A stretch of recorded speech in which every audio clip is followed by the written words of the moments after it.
what information they are going to provide you, where you need to start.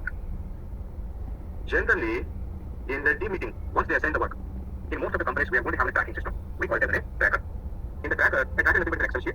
In the tracker, we are going to have each and every programmer name, what is the work they assigned, is it a production, or is it a validation side, and when they need to submit it. So, in the tracker, there is going to be one row. In the row, there is going to be your name, and after that, there is going to be like how to do the TM. So, the work you have to do is TM, and then you have to submit that by tomorrow evening. So, this information they are going to update in the tracker, and they are going to send the tracker. So, all the programmers in your team now they can see the tracker. Say, for example, in most of the Indian companies in general, we follow the double programming concept. Double programming means so you are going to get the task of completion of the DM domain. Another person is also going to get the same work, and you are called as an A production or main programmer or primary programmer. So the other person will be called as an A validator or validation. Sometimes you may be in validation side, the other programmer is going to be in production side, but both are going to do the same task. Both are going to write the program independently. So whenever they assign the work, so for example, you are production, or you are into the developmental side, or you are into the main programming side. So they are assigned to complete the DM dataset or DM domain. What information they will provide you generally? As soon as the meeting has been completed, nowadays they are submitting and they are sending all the links in the Teams meeting. Microsoft Teams, they are going to send you the links. Okay? Whatever the link is shared with you. Now, in that link, we are going to have, say, for example, that company or that organization has multiple studies. Now, in that folder, there are going to be multiple folders, and in one of the folders, say, for example, there is a folder, and they have access to for you to the folder. So in that folder, we are going to have again a folder called raw datasets, where we can find all the raw datasets. There's going to be one more folder where we can find specifications, and there's going to be one more folder in that we are going to have base programs or reference programs. Then we are going to have a base program, and then in another folder we are going to have a protocol. And another folder there is going to be a CRF sheet, and yes, there's going to be a CRF sheet, another CRF sheet, and in another folder we are going to have a control terminology and other important documents. Like I say, it's control terminology and other control terminologies. And then we are going to have SOPs and other important documents in another folder. So now we are going to get access for all this. Now, at the start, you are going to read the protocol, then you are going to read the DSCRF sheet, then you are going to understand the DSCRF sheet, then you open the specification. Generally, there is going to be a separate team for specification. That team will develop the specification. They are going to keep the updated specifications in the specification folder. Okay, and somebody in most program is going to develop SDM programs for reference, and those developed the reference base codes we are going to have in the base program. And the base program sometimes is going to have macrodized code. Understand this one? But today, what I'm going to do, I'm not going to provide you the specifications, because if I give the specifications, you will depend on the specification. You cannot understand HTML guidelines. You will not develop your programming skills. And I'm not going to give the base program, so you should write your code from the scratch. So as a beginner, you should understand how to write the code from the scratch. And then I'm not going to provide the protocol or ACRF sheet, or in fact, I'm not going to provide the control terminology, and I'm not going to give any SOPs, so that I'm going to give you only raw datasets, and I'm going to provide you SDDM IZ guidelines. And I have given the guidelines yesterday, and most of you might have read that one, and I'm going to give you only SDDM IZ guidelines. In that, that in the page number 62, we have specification, SDDM IZ specification for the PM dataset. I hope everybody read.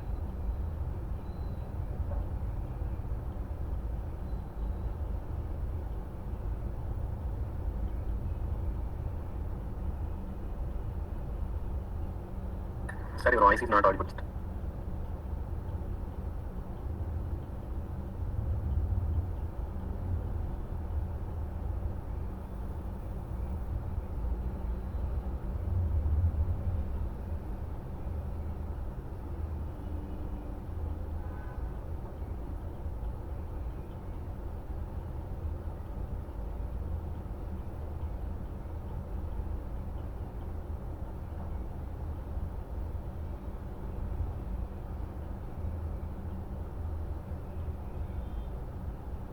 Am I audible?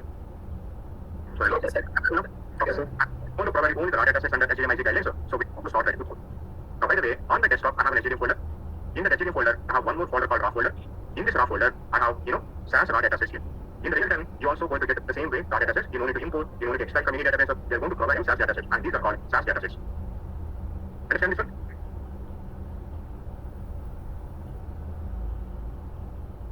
So can you repeat it again?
So here I'm providing the raw data sets. And by the way, this is the phase 2, double-blind, randomized study on diabetes. It's a diabetic study. Okay. And in this study, we have 36 subjects. It's a small study. And I'm providing all the important raw data sets for this study. Okay. So these are raw data. And this data we have on my desktop in the HTML folder. Okay. Now where we are going to start, how we are going to start. Now since you guys know about the NGDMIG guidance, you know about the DM data domain, all the variables. And you know about the coordinates of the variables, you know the role of the variable, you know the type of the variable, now you know the labels of the variables, you know since everything. Now I'm going to start writing the code. Okay. Now can you tell me, I have all these data sets.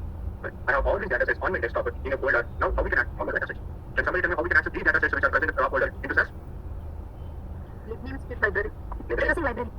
Very good. You have to create a library. Do you know how to create a library? Yeah, You can have a folder. library. Shift right. I'm copying the small copy as well. So I'm getting, I'm writing list name. And I want to have library name as a library. And then I'm going to specify the pop after folder. Now, if I put this one line, then what we are going to have now, we are going to have a library called raw library. And can you see, there's a raw library. In this library, we have all the 21 data sets that we have. Clear everybody? Now, where we need to start?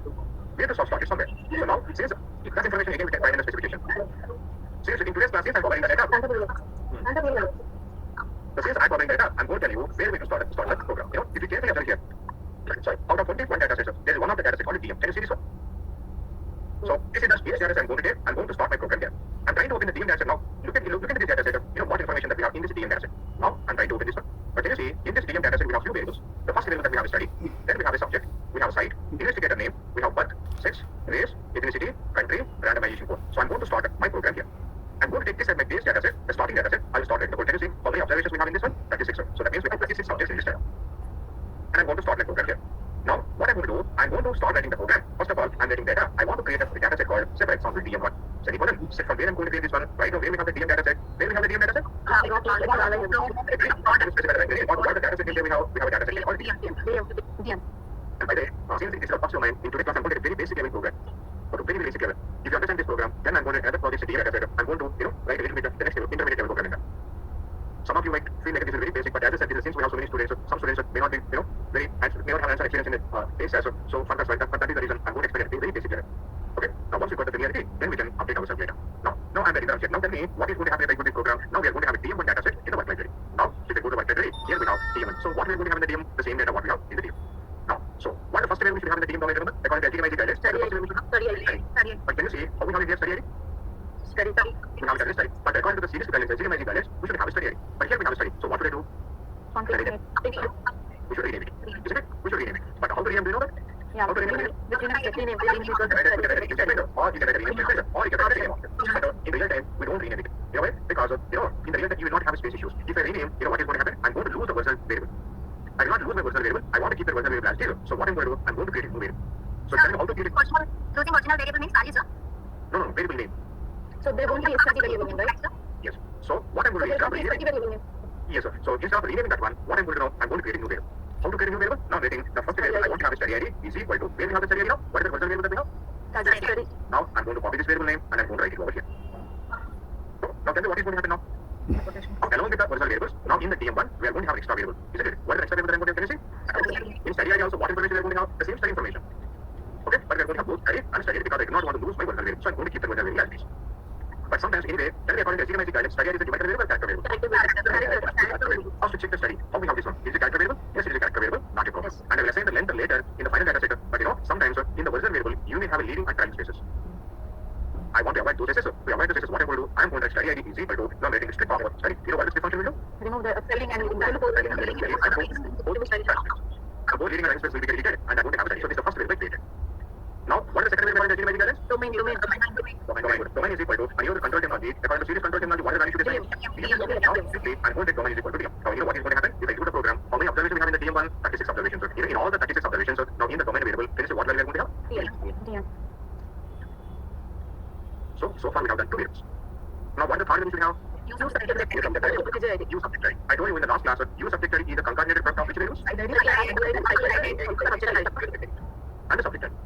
Right? Three variables. Now, but in the DM1 data set, we have a study ID original variable with which name? Study. And site ID is present with which name? Can you see that? Site. And the subject ID is present with which name? Subject.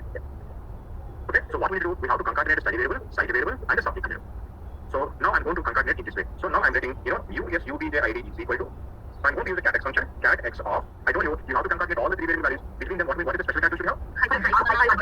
Spanish. Hyphen symbol, comma, which variables I should have? Study. Saturday. If I want to know the variable names every time I should open the data set, I should check the variable names. It is going to take a lot of time. So that's for the reason. What I want to do, I want to get a short list of all the variable names of a data set. Do you know how to get the short list of all the variable names? Now I'm going to write the block context procedure for my convenience. Now I'm writing block context. Data is equal to data set name. What is the data set that right now we have? So now I'll write the name of the one in the raw library. We have a TM data set. Now what is the object right now? Short. Short random. Short is going to give the short list. Random is going to give me the creation order. Now select the program, into the program. Now we are going to have a short list of all the variable names in the output window.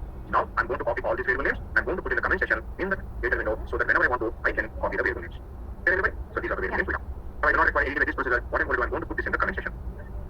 By the way, you guys are right. How to keep it in comment? What is the shortcut for comment? Control/. Very good. Now catex comma. Now what are the variables I want to keep it in? Study, comma, Subject. site, Site, comma. Subject. Site. right, study, comma, site, comma. What is the variable? Subject. Now I'm going to keep it over here and keep in the parentheses. Semicolon. Now I'm selecting this program. It's going to program. We are going to have a use subject ID. Now TM1 data set. We have use subject ID. In that we have a study ID, site ID, and the subject ID separated by hyphen symbol. And this is called use subject ID. Now we have two important problems here. Okay. First, what I'm going to do now. See, if I open the use subject ID, can you see what is the length of the variable? 200. I told you whenever you use the cash family function for any cash family function, the length is going to be 200. Now, I do not want to have the 200 and one more problem. If I go to the log window, and if you know that you should every time you should go to the log window, log window is not a problem. But I do not want to have the 200. If I do not want to have the 200, what should I do? Instead of using the catex function, now what I'm going to do? I'm going to use the double function. How do you use the double symbol? USUBJ ID is equal to what is the first variable I want to concatenate? Study. Okay, now study symbol. Then what should I do? Now hyphen symbol. Hyphen symbol. Again double symbol. Now I want to concatenate site. Double symbol. Into the quotation symbol. Hyphen symbol. Again double symbol. Now what I want to do? I want to concatenate subject. Okay, now if I select the program, into the program, we are going to have a TM1 data set. Again, I'll go to the end of the program. At the end of the data set, now can you see? We have use subject ID, but unfortunately, there are a lot of spaces. That is the one problem. And the second problem that I have is, if I go to the log window, can you see there is a note saying that the numerical values have been converted into character values at the places given by. In the real time, you should not have this note. If you have this note, the program will get rejected. Your code will get rejected. You know why I'm getting this note? I'll show you. When I'm concatenating, I'm using a double pipe symbol. So double pipe symbol is for to concatenate character data. But if I see the TM1 data set, study is a character data, site is a character data, but subject is a numerical data. Now, can you see how we have the subject ID? Numerical. So I'm using a numerical value for character concatenation and concatenating a numerical value with other character data. That's why we are getting this note. In the interview, this is a question that you get. Tell me what are the common errors that you will get in the log window as a programmer. You should not say, I'll get the semicolon error, something like that, because that is a syntax error. Anybody knows about that one. Tell me what are the logical errors that you get, issues that you get. One of the very common things that you're going to get, numerical values have been converted into character value. You know why? Because I'm using a numerical variable for a character function. I'm using a character function on a numerical variable. So now tell me what should I do?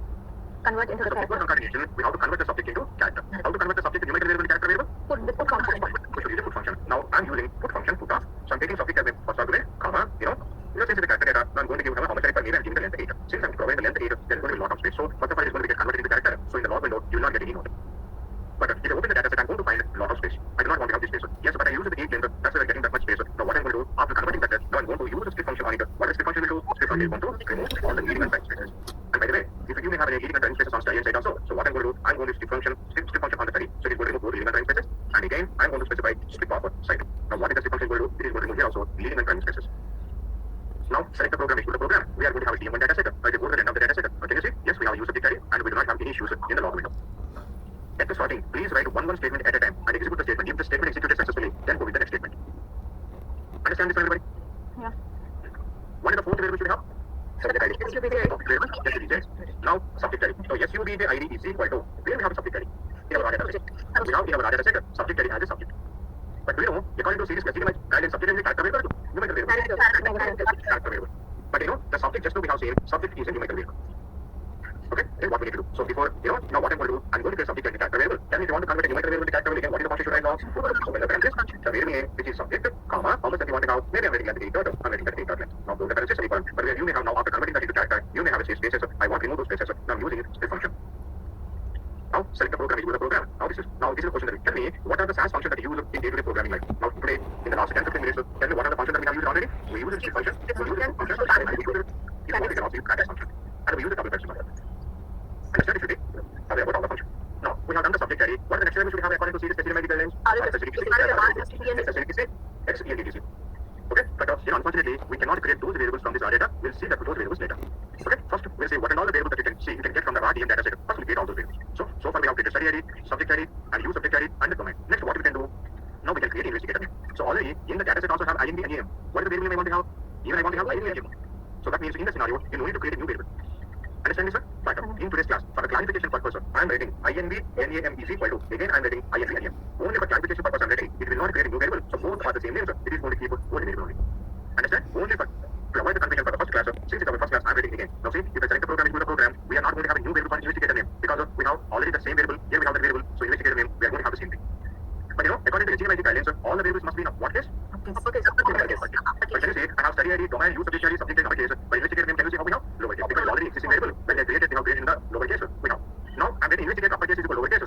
name, it will not get any new variable, so it is going to keep only one submission.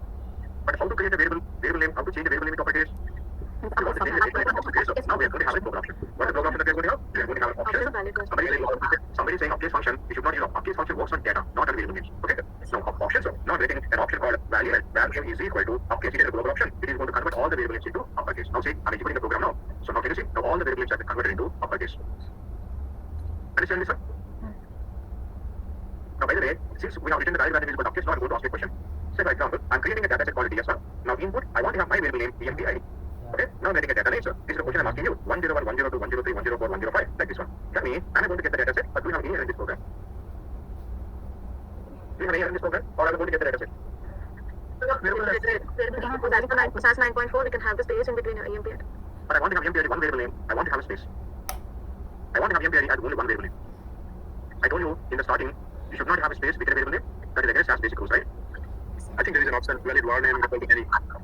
Now we have from 9.4 onwards, we have a specialty here. What we should do? I'm going to keep this variable name within the quotations, and immediately I'm going to write an option called n. And then what I'm going to write is, I'm going to write a global option. So what I should write now? I'm going to write valid var name is equal to valid var name is equal to any. Now we can have embedded space now in a variable name. Understand this, everybody? Yes. Can you see this one? Very, very important into your question. This facility we have from 9.4. So that means in a variable name we can have an embedded space, but you should keep the variable name within the quotations immediately followed by n. And what is the global option should write? Valid var name is equal to any. By using this global option, we can have a variable name with embedded space. Clear? Okay, again coming back to our program. Now I'm creating the DS1 data set. Anyway, now what is the next variable that we can create now? But how many do you have a context in the now? Not waiting. We are thinking DTC is equal to what the variable name that we have. But anyway, I'm going to check how we have the but this is the first variable. Okay, and by the way, it is a character variable. Even we want to have a character variable. And by the way, this is also a YMMDD format. That means this is in ISO 8601 format. I don't need to worry about the format now. Okay, now simply what I'm going to write is equal to simply what I can write now. I can write but. But sometimes you may have a space issue. So I want to remove those space issues. So what I'm going to write now, I'm going to use strip off but. It will remove both leading and time spaces now, and we are going to have but without any leading and time spaces. So now we are going to have new variable called but the DTC. Clear so far? Yes. Now, then what is the next one that we can do? So here we have a site. Now I want to create a site ID. Now how to create a site ID? Now simply I'm writing site ID is equal to site ID is equal to now simply I'm writing strip off for site because that is how we have in the original data set site ID. Understand this one? And the next variable what we can do, we can create a sex variable. Yes, I'm creating a sex variable. Sex is equal to now simply what I'm writing now, I'm writing strip off the original variable which is sex. Now it will not create any variable, just is going to remove leading and time spaces on the sex variable. Okay, and what is the next variable we want to have? We want to have a race variable. Race is equal to again we have a race only. Now what I'm writing now, I'm writing simply what I'm writing strip off race. Now here also I'm writing the same thing. And by the way, we can do one thing here. Here investigator name is equal to I do not want to have any leading and time spaces. Here also what I can write now, strip off INV and leading. Clear so far? Then what is the next variable that we can have? And then how we have the variable? We have the ethnicity. Now but you should require a variable called ethnic. Ethnic is equal to now what I can write now, I can write the ethnicity. Now I'm writing what I can write now, strip off. Now I'm writing the ethnicity. Sometimes the ethnicity may be in uppercase or something like that. We should always have a proper case. Now, if you want, you can write a prop case of strip off ethnicity. Sometimes you do not want to write a strip function, but this is the character data. Character data should always align onto the left side of the column. So sometimes in some programmers are going to simply left off a sex. So it doesn't matter what is the left function we do. It will align on the left side. Align the data on the left side. So whatever the leading spaces we have, the leading spaces are moving to right, left side. Programs, so you can find that also. It depends on the program. But anyway, in future, I want an attribute statement. In attribute statement, I'm going to specify how much that I want to have for the sex variable. Okay. Now I'm going to change that into strip. So we can do one more variable. What is the variable that we can do? We can do the country. Now I wanted the country. Now what I'm going to do? Now I'm writing country is equal to value. We don't have to do that one because before is equal to after is equal to also we have the same name. That means it will not create any new variable. We are going to have the same. Right. Now since I'm executing all the programs together now we are going to have the one. Go to the log window. Check if you have any issues. Errors, warnings, notes, nothing is there. Go to the DM1 dataset and open the DM1 dataset. Yes, we have the data. Understand this, everybody? Now these are the variables that we can do from the DM dataset and we have done all the variables. Now I want to generate now RF HCDTC and RF ENDTC.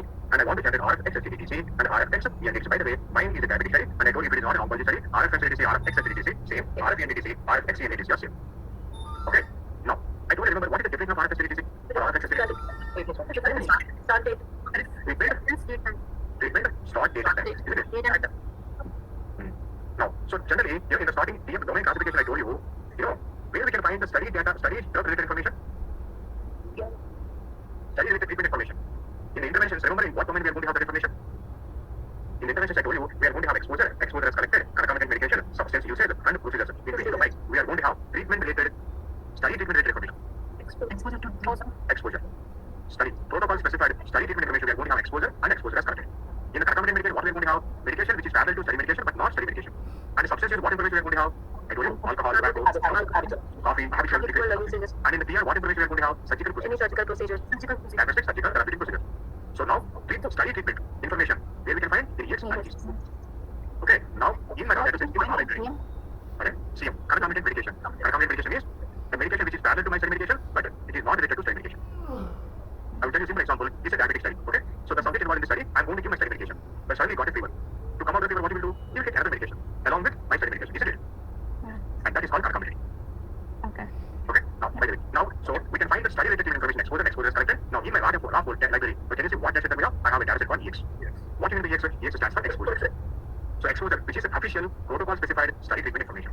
Now here we can find that information. Now I'm trying to open the HTML. Now this is we have a study, subject, what is the treatment we have given, what is the dose description, dose units, dose form, dose route, visit number, visit, and we have a start date.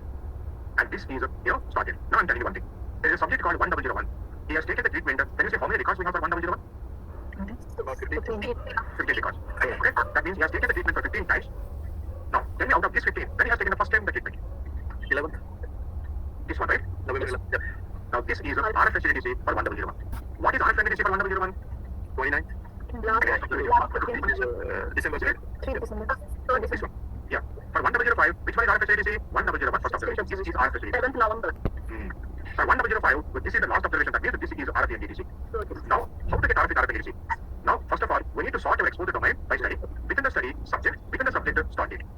Now tell me, by default, how the data will get sorted? Now, within the study, all the 1001 observations will come under one group. Within the 1001, which observation will come first? Oldest date will come first. Oldest date will come first, and the latest date will go to last. Last because so the data will be sorted in a order, isn't it? Now, once I got it to sort the data, for 1001, this one I should be gathering RF DDC. For 1001, this one I should be gathering RF DDC. For 1005, now this one I should be gathering RF DDC. For 1005, this one I should be gathering RF DDC. Now, what is the SAS program that you will write to get in that way? First subject, So you want to write the first dot and last dot variable? Yep. First dot subject. Okay, I will tell you. Now, and for simple purpose, I will here I have a subject, that's DDC. Okay, and here I have EX and DDC. And 101 taken the medication on 10th of January.